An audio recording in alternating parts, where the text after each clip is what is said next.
12 жасқа толған балаларға арналған.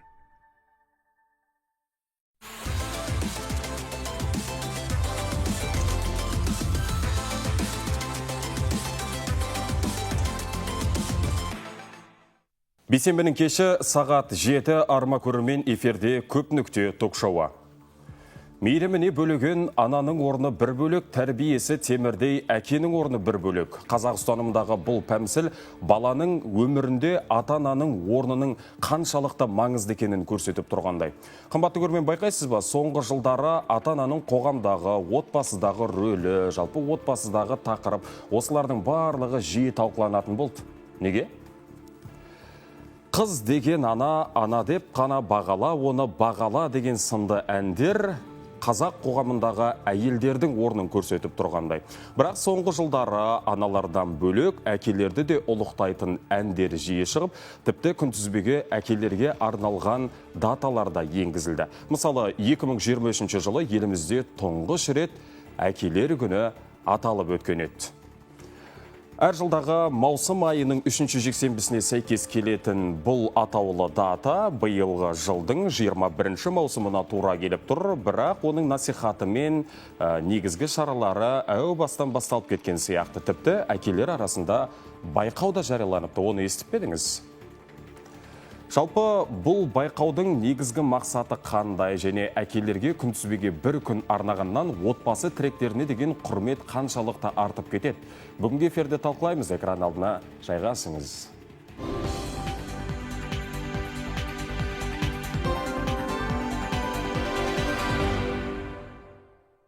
Талқылауды сұранып тұрған тақырыбымызды одан әрі тарқату үшін студиямыздың төріне спикерлер келіп жайғасты. Нақтырақ айтсақ, әкелер, кеш жарық қош келдіңіздер.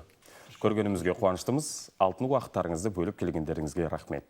Ең алдымен әкелер күні дегеннің негізгі мақсаты қандай деген сұрақтан бұрын, мен әкелердің қоғамдағы рөлі қандай деген сұрақтан бастайынша, бұл ортақ сұрақ болсын, кім жауап берсе де сөз өздеріңізде. Енді жалпы таныстыру өтейік, ол Аманғол Саманкелдиевич, Қазақстанның әкелері республикалық әкелер қауымдастығының төрағасы болып. Жалпы енді әкенің қоғамдағы рөлі ол отбасымен бірге теңестіруге болады. Себебі бала тәрбиесінде қазіргі таңда біздің әкелердің рөлі уақыты жоқ болып кетті.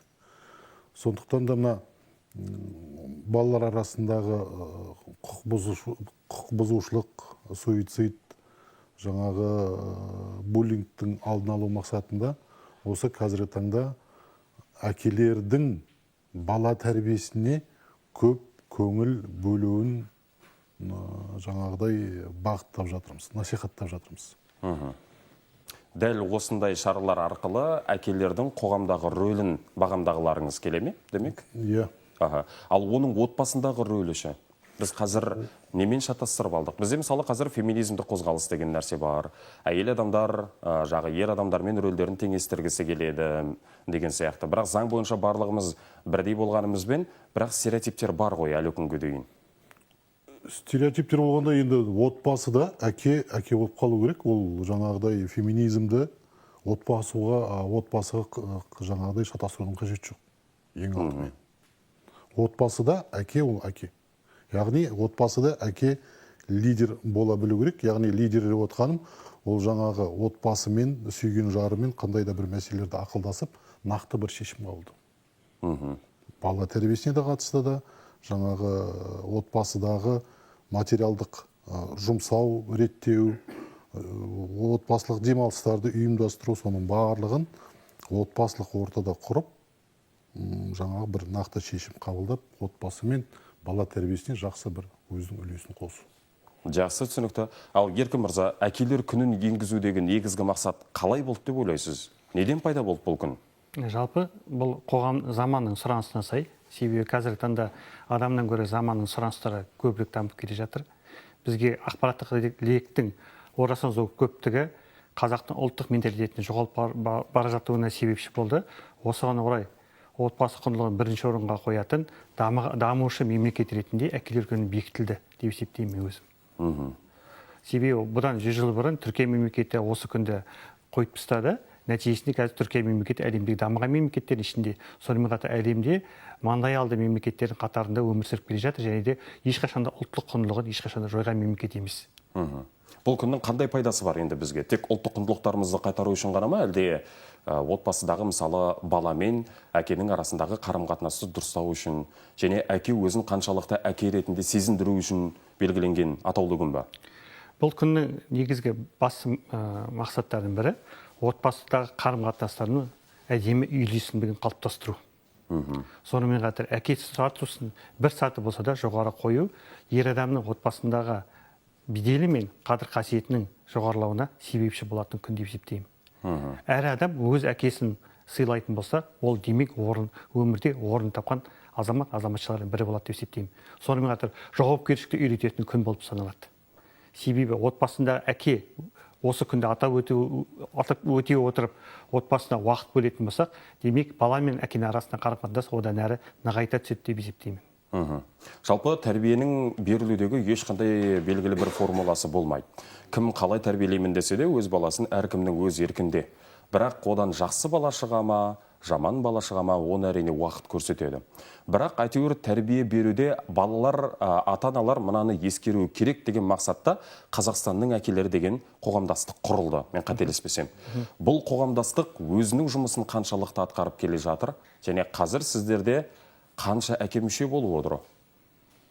Енді біздің қауымдастықтың жаңағы біздің елде барлық облыс орталықтарында бар, өзінің жұмысын жасап келе жатыр. Жалпы енді атап өтетін болсақ, әкенің мысалы отбасыға көңіл бөлгенде дегі формуласы. Яғни бұрын біздің әкелеріміз біреудің шаруасымен кетіп қалатын болса, қазіргі таңда біздің әкелеріміз сенбі, жексенбі күндерін өздерінің отбасылық күн деп уже есептейді. Яғни сол 7 күннің арасында бір күн оларда мысалға отбасылық фильм көру күні. Қала ішінде саяхат, далаға шығу, шаңғы тебу, спорт кешеніне бару, сондай әрбір жалпы отбасымен уақытты тиімді өткізу бағытында, яғни балаларды телефон алыстату мақсатында кітап оқыту, насихаттау жұмыстарын жүргізу. Яғни өзіміздің жобадан алған сабақтарымызды осы әкелерге көрсету. Жасыратын жоқ, бізді уақытында кезінде авторитарлы әке болдық, осы саналы әке жобасы өткеннен кейін біздің отбасымыздағы өмір қазір Аллаға шүкір жақсы. Авторитарлық дегеніңіз басшылық әкені айтып отырсыз ба? Иә. Отбасыда мен басшымын, әйелде балада маған бағынуы керек деген ұстаныммен жүрді. Белгілі бір тәртіппен жаңағыдай несейді, тәрбиелейді. Бір нәрсе бүлдіріп қойды ма, сабайды, ұрады, десейді, ақыраяғында не керек? Қазіргі балдар өздеріңіз білесіз, бізден нәзік, ол кері қоғамда кері әсерін тигізеді. Яғни әкесінен қорқып өскен бала, ертең бір Алла сақтасын, бір ер адаммен отыр машинаға дегеннің кезеді, ол әкесінің даусында әкесінің жүзін көріп, машинаға отырып, мысалы, бала ұрлануы да мүмкін. Осындай стереотиптер де бар қазір. Жалпы жасқаншақ болады дейсіз. Жасқаншақ болады, Енді сіздер өткізетін сабақтар, сіздер өткізетін кеңестер, жиналыстар, кездесулер әкелерге қаншалықты пайдасын беріп жатыр? Не өзгерді содан бері? Өзгерістер бар, оны жоқ демеймін. Енді айтып отырмын ғой, жаңағыдай әкелеріміз бұрын сенбі, жексенбі күндері өзінің біреудің шаруасымен кететін болса, қазір оларда отбасылық күн. Әрбір 5-ші әкенің баласы қазір кітап оқып жатыр. Мысалы, біздің арамызда да жігіттер бар, өздерінің жаңа отбасылық хрестоматия арқылы мектептерде сайыс жүргізіп жатыр. Соның барлығы мысалы қазір уже осы қоғамға өзіміздің пайдамызды тигізіп жатырмыз деген ойдамыз. Жақсы. Еркін мырза, мен қателеспесем, сіз Қазақстанның әкелер қоғамдастығының құрылтайшысысыз. Бірі шығарсыз. Қандай мақсатта құрылғандығы туралы өзіңіз айтыңыз, және ол мақсат қазір қаншалықты орындалып жатыр? Бұл қоғамдастық негізгі жалпы 2021 жылы құрылды. Бұл қоғамдастық құрудағы басты мақсат отбасының әкенің рөлін дамыту, және де отбасы әке миссиясының негізгі міндеттерін алға қою. және де үшінші себеп қоғамдағы ауыр тақырыптардың бірі ажырасудың алдын алу жұмыстарын жүргізу, профилактикалық жұмыстарын жүргізу. Әрине, сонымен қатар төртіншісі жалғызбасты әкелерді қоғамда қолдау табуға көрсету. Себебі Қазақстан бойынша 72 мың жалғызбасты әке бар, Ақтөбе облысы бойынша 5 мыңға жуық жалғызбасты әке бар. Ал олардың отбасындағы әкенің тәрбиесі ана орнында ана, әке орнында әке болып жүргендіктен, оларға қоғамдық дәрежеде қолдауды көрсетуге міндеттіміз.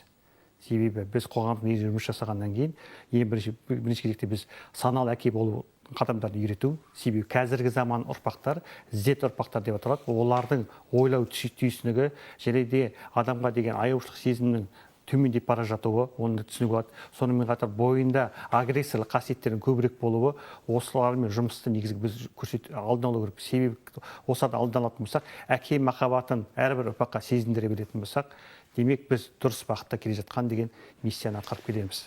Қазір әкелер қоғамдағы және отбасыдағы өз рөлін жоғалтып алды ма? Әрине жоғалтып алды, себебі оны алды деп айтуға болады. Себебі қазірде әйел адамдардың мемлекеттік саясатта болсын, басқа отбасындағы болсын, белсенділігі өте жоғары. Оны күнделікті біз көріп жүрміз. Ол үшін біз не істеу керекпіз? Ол үшін әке бірінші кезекте отбасындағы жауапкершілік сезіне білсе. Егер отбасына жауапкершілік сезіне білмегенде, бізде қазір ажырасу саябыз дейді. Себебі әлем бойынша біз екінші орында тұрды деп есептейміз ажырасу бойынша. Кеше ғана біз статистика естідік, бір айда 200 мыңға жуық отбасы құрылатын болса, оның әр екіншісі ажырасып кеткен. Демек, отбасында оның 70%-ында кәмелетке толмаған балдар бар. Демек, олардың балдарын қоғам тәрбиелеп жатыр деген сөз. Екінші кезекте ер адамның қазір отбасы функцияны атқаруда қаржылық функцияны көбірек орындап кетуі. Балалар, яғни отбасына тек қана ішсем, жесем, киінсем, қымбат сыйлық алып берсем, оларды материалдық түрде қамтамыз. Ол емес. Отбасыға керегі тек қана әкелік махаббатпен айналайын деген бірақ сөз керек. Және де анаға деген махаббатын сезіндіре білсе, демек сол отбасында бақытты бала тәрбиелейді деп есептеймін мен. Жақсы, рахмет. Ал сөзді Ноғайбек аға өзіңізге берейік. Қош келдіңіз. Көргенімізге қуаныштымыз. Мен байқасам, сіз эфирге алғаш рет келіп отырсыз, бүгін сіздің дебюттік шығарылымыңыз. Енді сіз туралы кішігірім ақпарат бар менің қолымда. Сіз мынау Қазақстанның әкелері қоғамдастығынан бөлек, сіз мектептің өзінің жанынан құрылған келешек әкелер кеңесінің белсенді мүшесі екенсіз. Сізге бір қарапайым сұрақ қойғым келіп отыр. Әке болу үшін дайындық керек пе? Жоқ. Дайындық керек емес.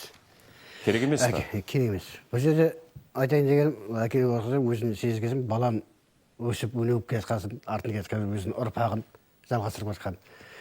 Сондықтан ол мектепке қабырғасы аттап, мектебін жақсы оқып, тәрбиелеу, ол әкенің өзінің борышы. Мен өзім жеке өзім сондықтан да бұл жерде әкеге дайындық келіп, өзін қатысып, баланы да көріп, сабақты қалай тәрбие алып жатыр, мұғалімдердің ата-ананың қалай жүргізіп жатыр, соны қарап, өзінің көзімен қатысып көргеннен кейін, өзі сен әрқай басқа да сезімде боласың. Мен балам дұрыс жолда жүріп жатыр екен. Оқу тәртібі мен келатқан кезде өзім ойланып кетемін. Осы мұғалімдерге келгенде апайлар балам бір минус нелерін тауып аламын деп. Жоқ, келген кезде апайлар да директор школда нелерде өзі бәрі айтады, бала алғары оқымысы былай қоғам неге мектепте неше ұйымдастырған нелерге ол қатысады, белсенді қатысып, өзінің ойын жеткізе білген анық. Қазір басым көпшілік айтады ғой, тек әке болу үшін ғана емес, үйлену үшін де ең алдымен дайындық керек деп.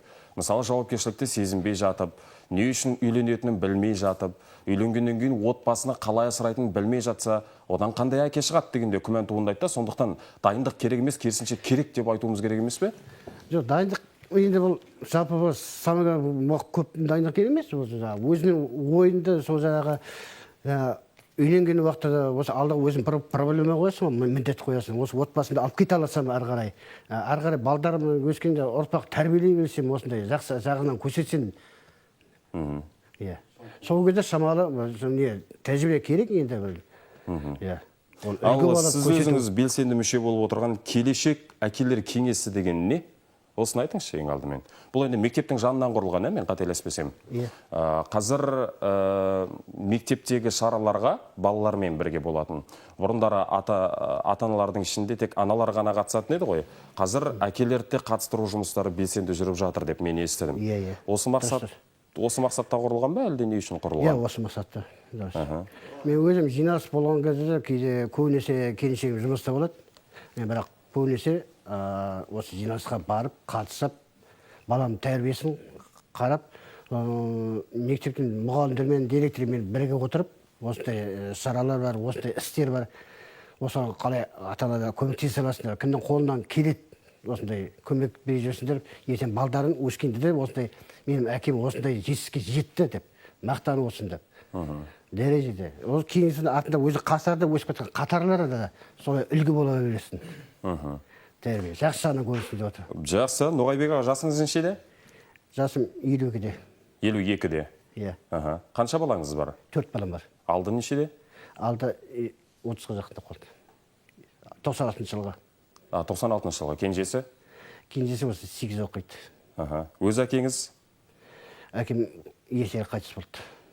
Шешем де әкем де қайтыс болды. Әкеңіз сізге қандай тәлім тәрбие беретін еді? Және сіз дәл сол тәлім тәрбиені балаларыңызға бере алып жатырсыз ба?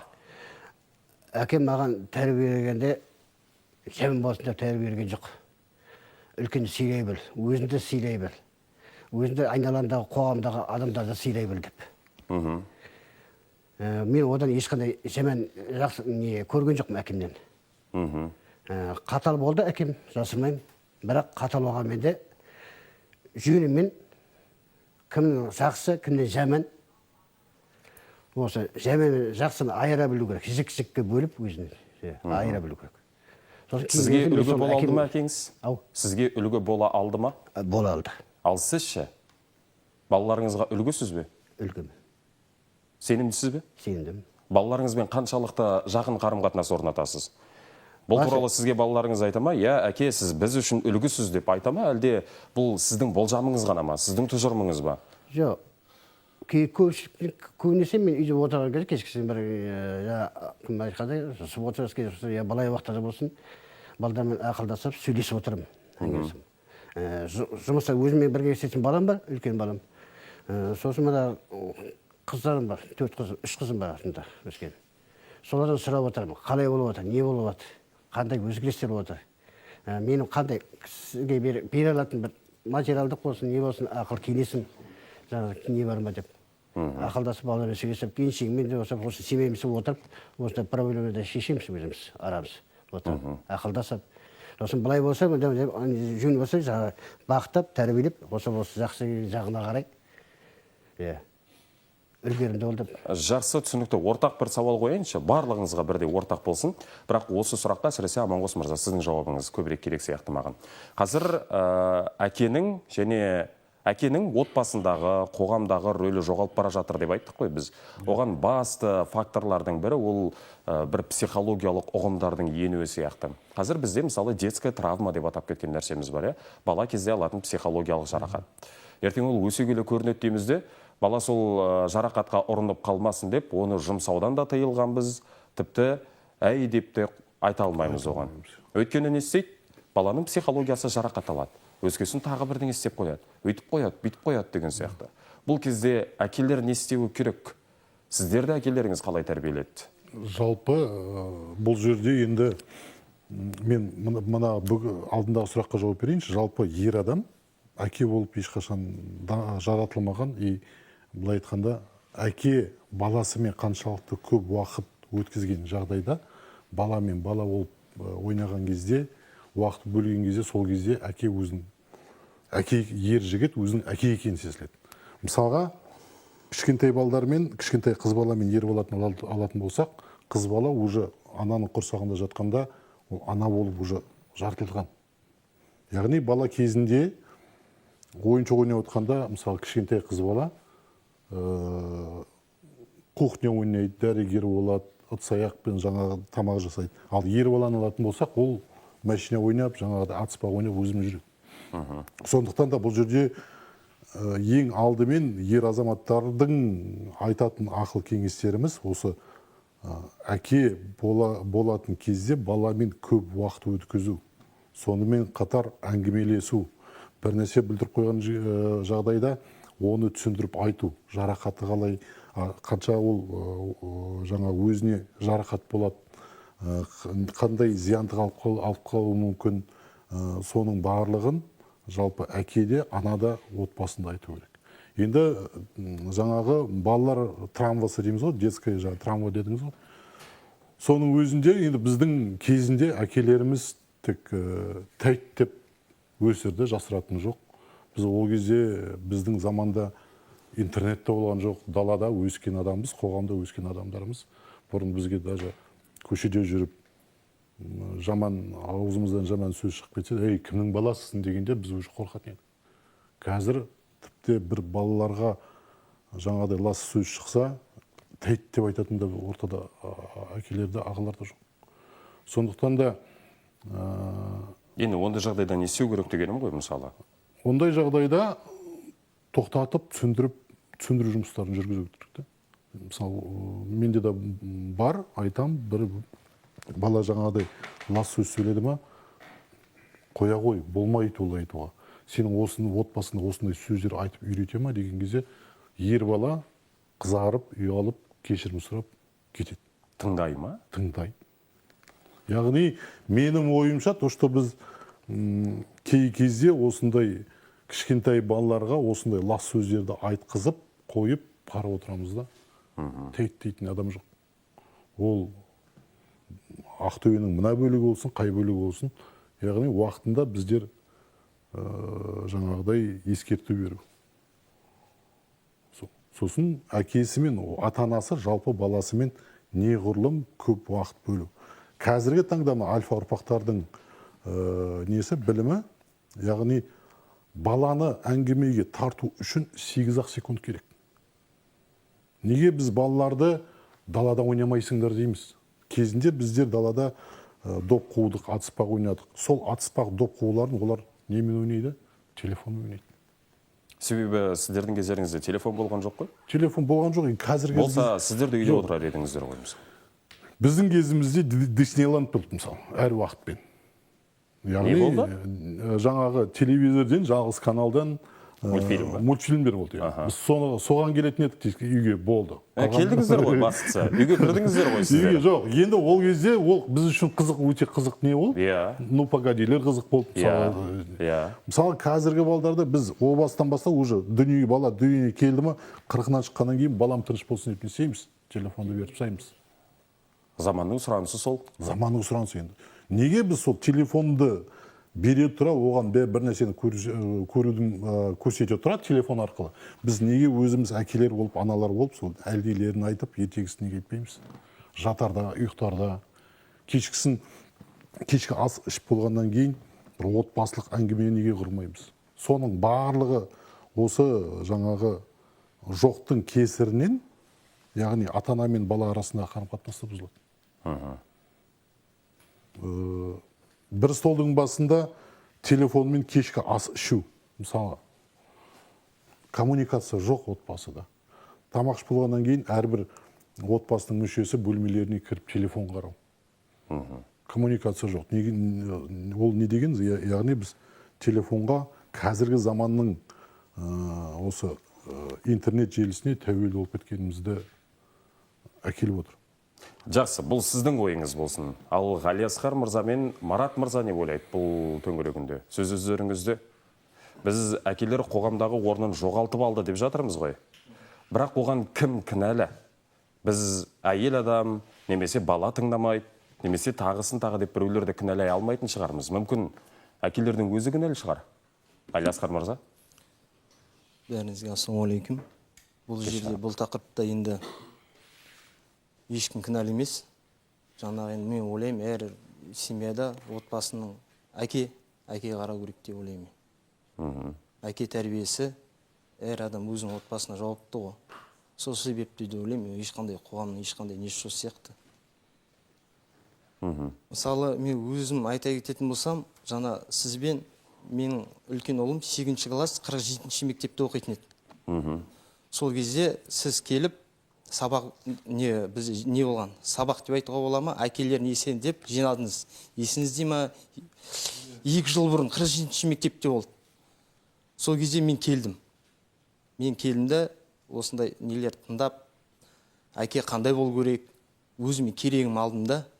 Содан кейін келгеннен кейін өзіме сабақ етіп отбасыма қарай бастадым. жасыратын жоқ. Көңіл аудардым біраз, балама, ұлыма.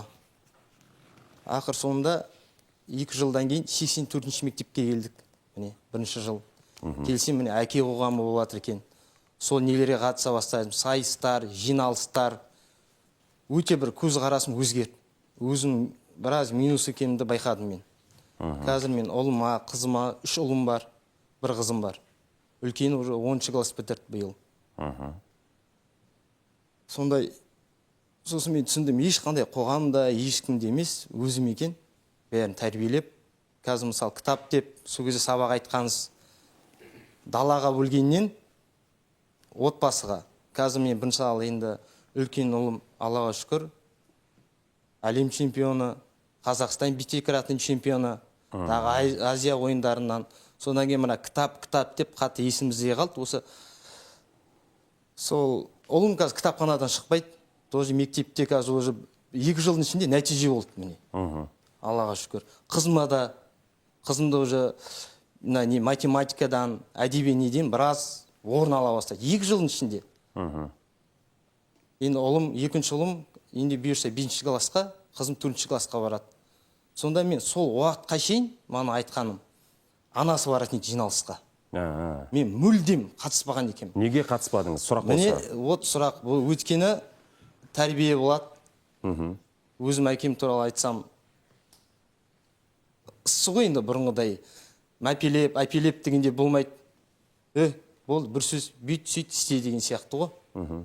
Сол себептен біз енді может ондайды көрмедік па. Бірақ әкем шүкір әйтеуір малшы болған адам ешқандай не көрген жоқпыз. Балаларыңыздың жиналысына, ата-аналар жиналысына сізде бара алатын мүмкіндік болды ғой? Болды. Уақытта болды, көлікте болды, басқа да болды. Бірақ сіз барған жоқсыз.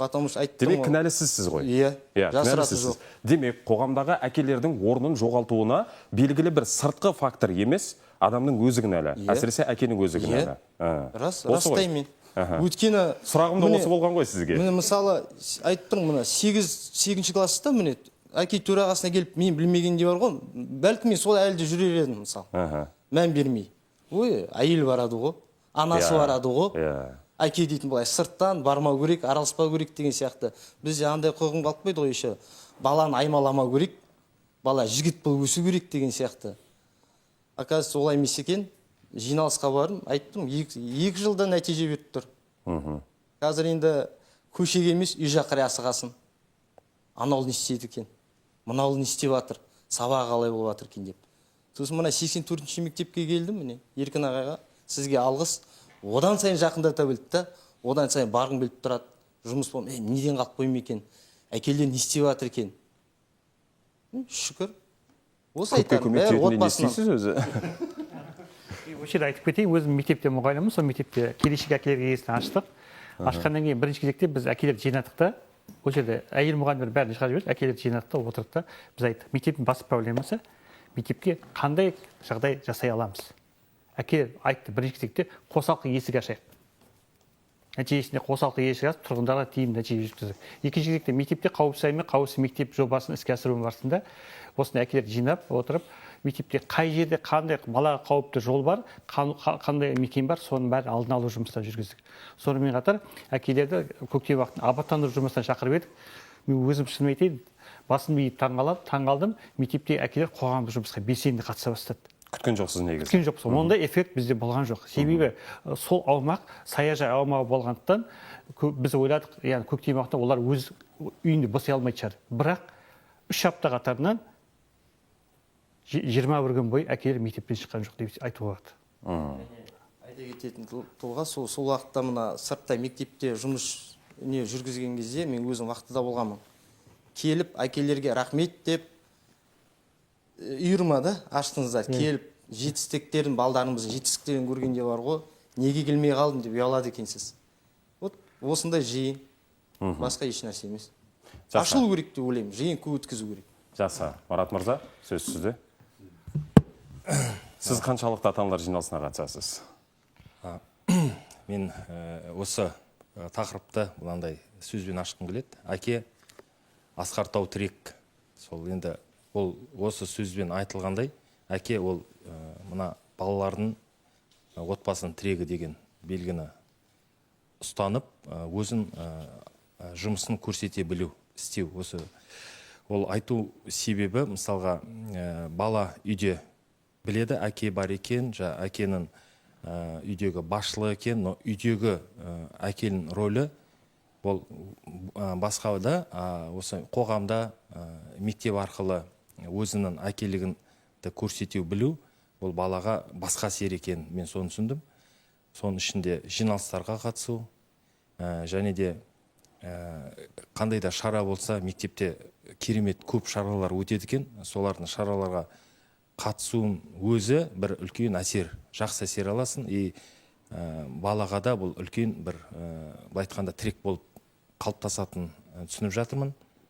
Осы мектепке мен әке ретінде, мен әкемін, балаға осылай мектеп арқылы ықпал еткім келеді деген кезде, мектеп әкімшілігі қуанышпен қарсы алып, сондар әкелер кеңесін төрағасы қылып қойған сол мектепте. Кейін сол мектеп арқылы осы қаламызда әкелер кеңесі бар екенін білдім. Сол кеңесіне қосылып, сол бірге бақытта осындай жұмыс бар, осындай бақытта жұмыс жасаймыз деген кезде, мен қуана-қуана осы бірге осы 2 жылдан астам, 3 жылдай болды, бірге үлес қосып келе жатырмын деп ойлаймын. Сондықтан енді осы бағдарламада да келуінің бір несі, жаңағыдай себебі осы ағаларымыздың артында бірге дұрыс бақытта келе жатқанын көрінісі деп ойлаймын. Сондықтан әкен тірегі өте маңызды. Мысалға, Қазақстанда баланы бір нәрсе үйреткім келсе, бала интернеттен қарайды да үйреніп алады. Сондықтан біз интернеттен қызғануымыз керек. Ол бала неге интернет үйретеді, неге сен үйретпеске деген сияқты. Сондықтан менді өзім балдарымда жаңағыдай спортқа шолу ретінде, өзім хобби ретінде соны қалыптастырып жатырмын. Сосын өнер, қыз балдар, үлкендерім қыз балдар, сондықтан өнер жағынан да біраз жетістіктері бар, мен соны қуанамын. Және де бұрындары мектепте жиналыс болса, мен жолдасым арқылы біліп отыратын едім. Кім қалай оқиды, қандай не тақырып айтылды, сол кезде мен жолдасым арқылы білетін едім. Қазір соңғы таңда өзім қатысатын болғасын, өзім білем. Өзім уже біліп отырам, сосын балдардың жетістігіне қарай балдарыма рахметімді айтам.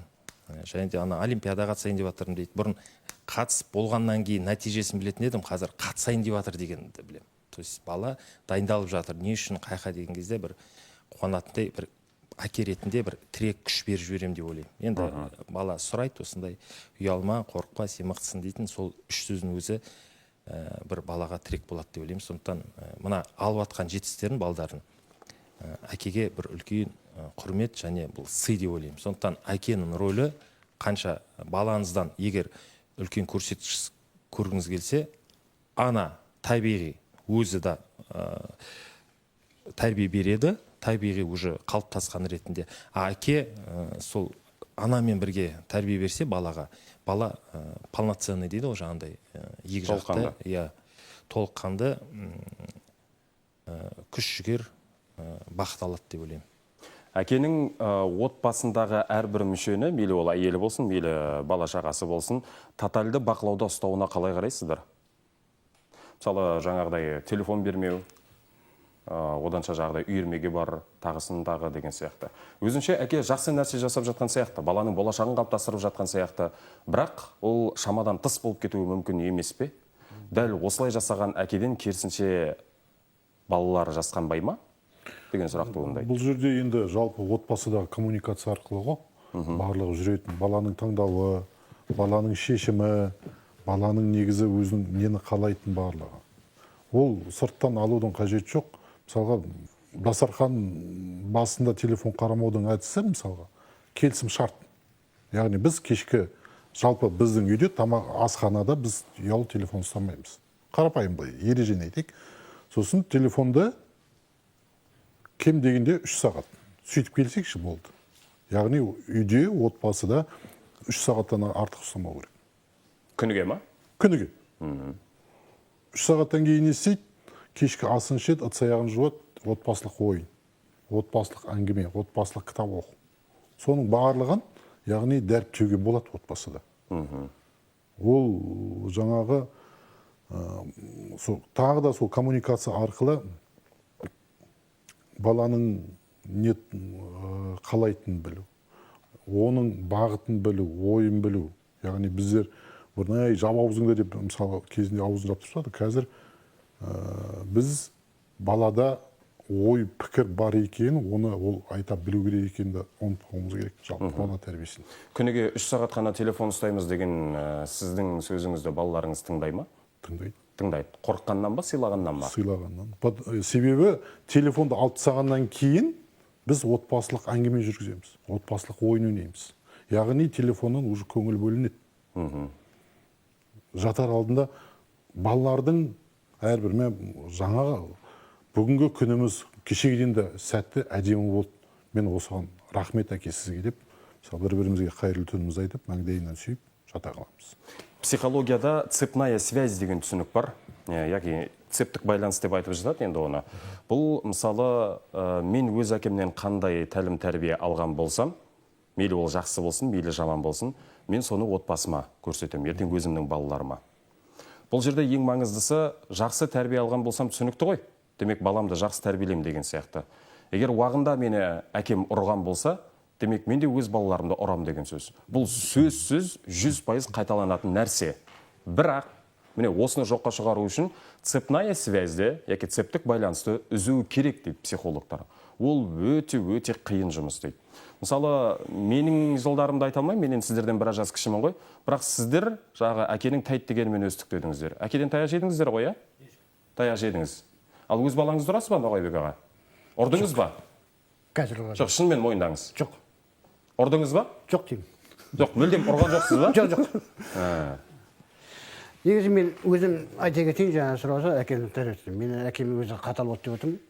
Мен мектепте жүргеннен кейін, мектеп бітіргеннен кейін, мысалы 5-ші класстан мен 5-ші класстан бастап жұмысқа араластым, қоғамдық жұмысына. Сол осы бүгін мені каникул деп мәз болып келемін үйге. Әкемді жазамын, соны тәтін үйде қалса көлік келіп тұрады. Соны жүгіріп барса, әкем біресе бейші түсіріп алып қалатын, неше салатын деп жес барсан, соп сатып, бала кетік дейді. Антан. Сосын сұрайсың, қай сол жұмысқа кетіп барсыңдар. Болды. Мен әкеме келіп, мен ешқанда, сен менеге анияқа жұмысайсың. Мен әлі кішкентаймен ғой. Мен сама демалайын, онда қайтармаймын сөз. Әкем не айтты, соны орындаймын. Бірақ мен одан ешқандай қорлық көрген жоқпын. Балаларыңыз бір жерге баратын болса... Балама да соны айтым, түсіндірім. Кейде балам өзі сұрайды менен, бір нәрсе білмей қалыватса, папа, мынау қалай болады, мынау қалай істейміз, не істейміз деп. Өзімен ақылдасып отырады. Жақсы, түсінікті. Балаларыңыз бір жерге баратын болса, бірдеңеге сұраңғысы келсе, тікелей сіздерден сұрана ма осы? Маған қызық. Әлде анасы арқылы сұрана ма? Мейлі ол қыз бала болсын, мейлі ер бала болсын. Менің балаларым бірінші анасынан сұранады, әкесіне жібереді. Әкеңнен сұра. Тікелей өзіңізден келіп сұранбайды? Тікелей өзімізден келіп сұранбайды. Бірақ неге? Қиналған жағдайда енді болады ғой үйде. Жайсыз баға алып қалады, бір нәрсе білдіріп алады, бір нәрсені дұрыс жемей қалады. Сразу маған келеді. Әке, мен осылай істеп қойдым. Не болып қалды? Осылай. Дұрыс істеген, маған анам осылай істе деп айтып еді, мен бұл жерде істеуді ұмытып кеттім да, сразу осыған кірісіп кеттім. Сосын жайме деп түсіндіресіз. Балаларыңыздың ең бірінші анасынан сұрануы сізден емес, мысалы, бірақ ақыр соңында шешімді сіз шығаратын шығарсыз отбасыда.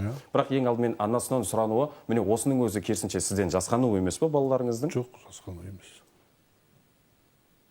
Бұл тәрбие, иә, демек. Ең бірінші анасынан сұранады, сосын сізден сұранады. Ең басым бөлігі мен вақтылық неде боламын ғой жұмыста. Ояқтан да не істейді.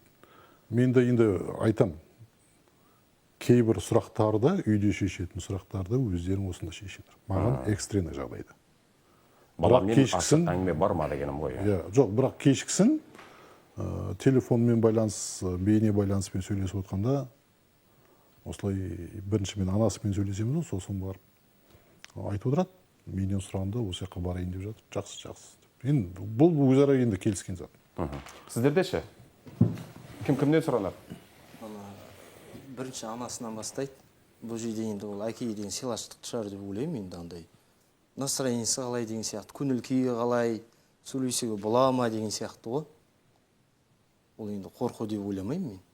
Мына анасын жағынан жайлап жылы біліп алып, әкесінің настроениесін біліп алып деп ойлаймын мен. Ол қорқу. А бұл енді нақты қанша демейді, анасынан біліп алады ғой бәрін. Сол. Содан кейін біз сосын айтады, біз шешеміз енді ер азамат барады, бармайды. Анасы болса да бір әкенен сұра дейді ғой.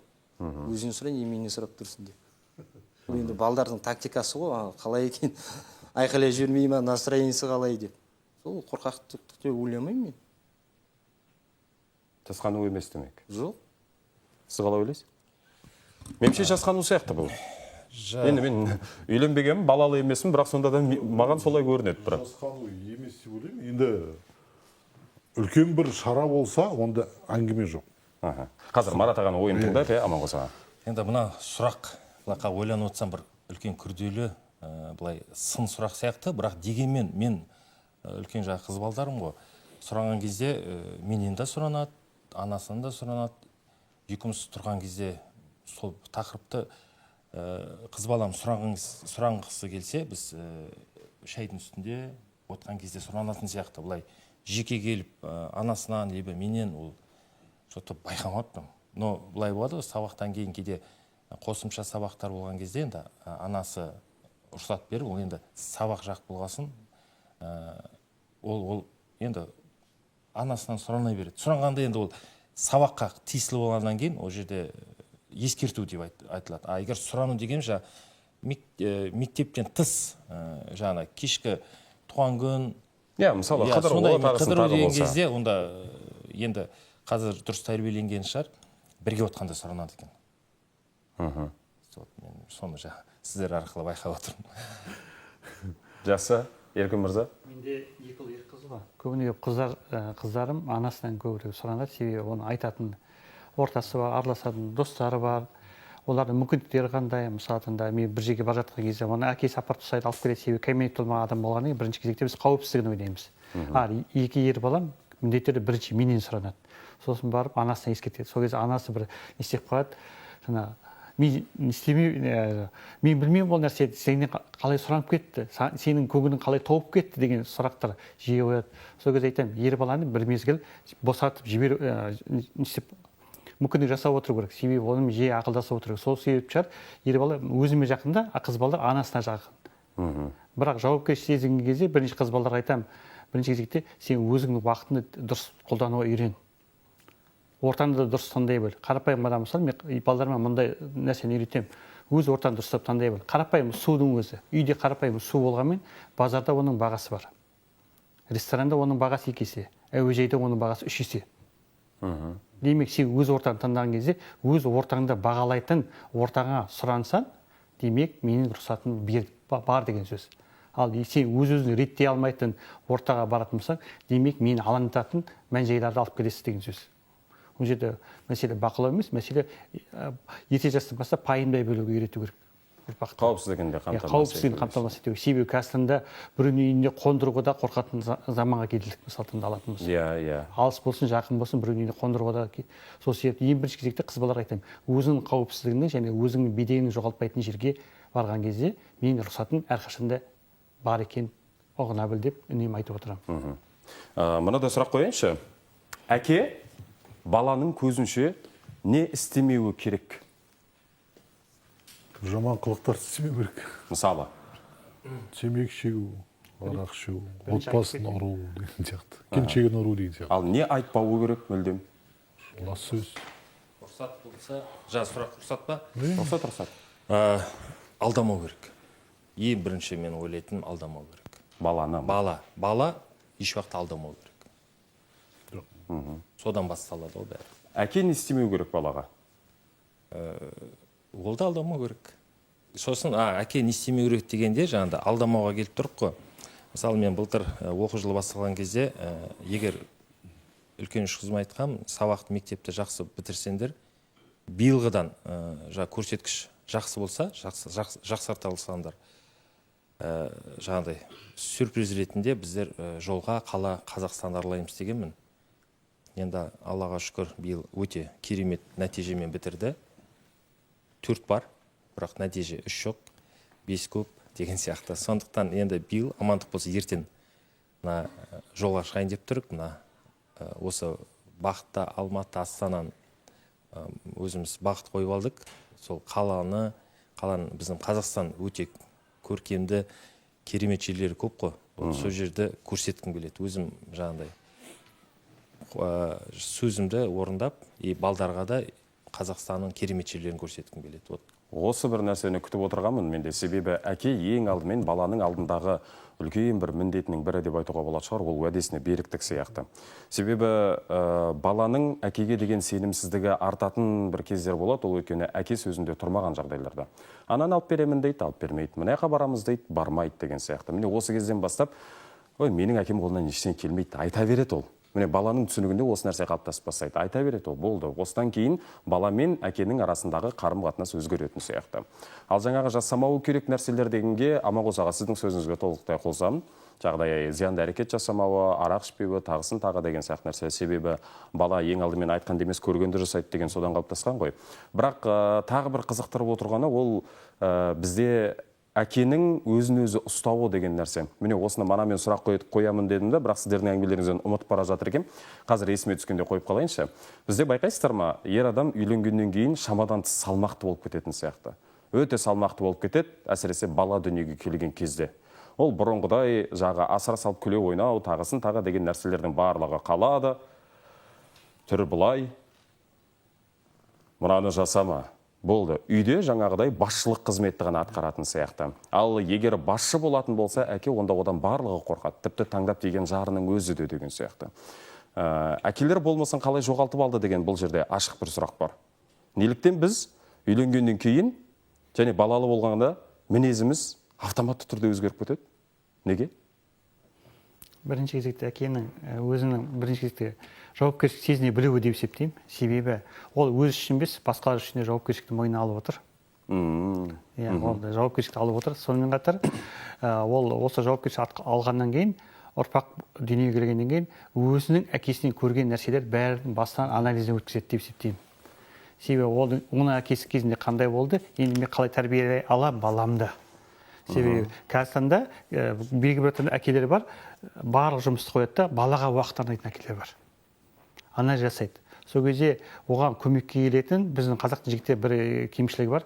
Әке болғаннан ешқашан да психологқа немесе басқа кеңесшілерге жүгінбейді. Бармайды, иә. Ол тек қана өзінің тәжірибесінен, достарынан көрген тәжірибені, айналасынан көрген тәжірибені үйренеді, көрсете білгісі келеді.